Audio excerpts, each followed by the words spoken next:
Hey, what's up, everybody? This is Dr. Ange, your prosperity queen. Want to talk to you about how to actually purchase a home.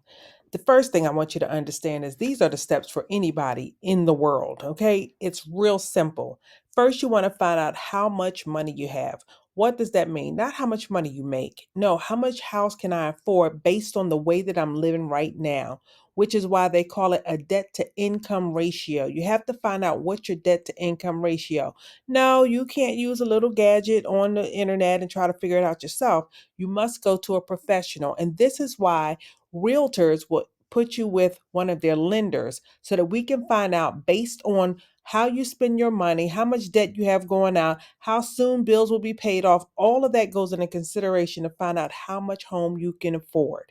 Then, after you get the money together, the lender is going to say, okay, it's time for documentation. It is so important in that second step to have your documentation ready. You do not want to tell them, oh, based on what my income is, based on my tax returns and all that kind of stuff. You don't want to find out at the last minute that maybe you wrote off too much on your income statements. And then that way, by the time you go to closing a week prior, all of a sudden now you're denied. You don't want that to happen. Put all your documentations in first so that way they can see right up front what your numbers truly look like. So now proof of funds. Proof of funds can be two things. One, it can be how much money you have in the bank when you want to purchase a house cash. You have to show that in order for you to actually put an offer in on a house. Or it could be your pre approval letter. There's a difference between pre qualification letter and pre approval letter. Your pre approval letter says, I've gotten with a mortgage officer, mortgage lending institution, or whatever. I've got with them already, and I've given them all my documentation.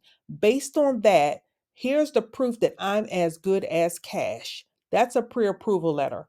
Pre qualification is, oh, yeah, I let them pull my credit. They took a look, and based on what I told them, this is how much I can afford. So the pre qualification is not good as gold. So make sure you get a pre approval letter. Then, next thing is figure out what your home buying needs are.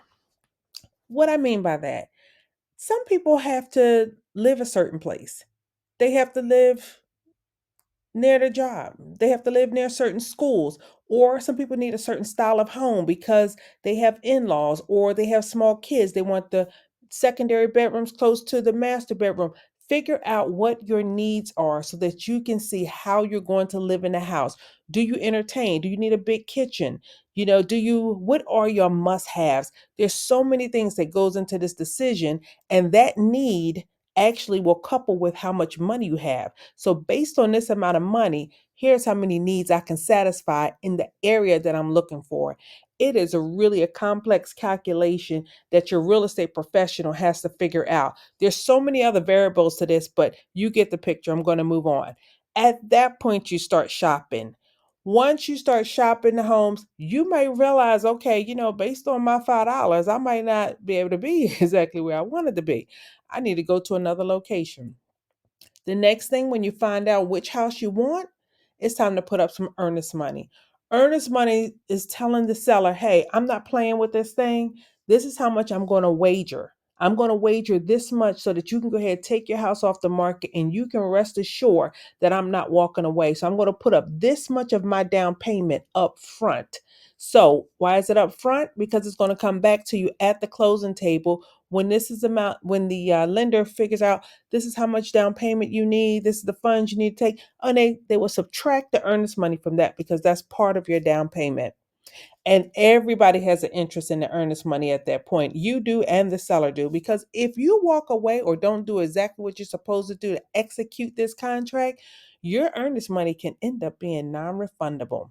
And then the next thing, and it's not the last thing, but just to show you the steps that goes into this process, you're going to have an inspection. Once the seller has agreed, you know what, I like your terms, let's move forward.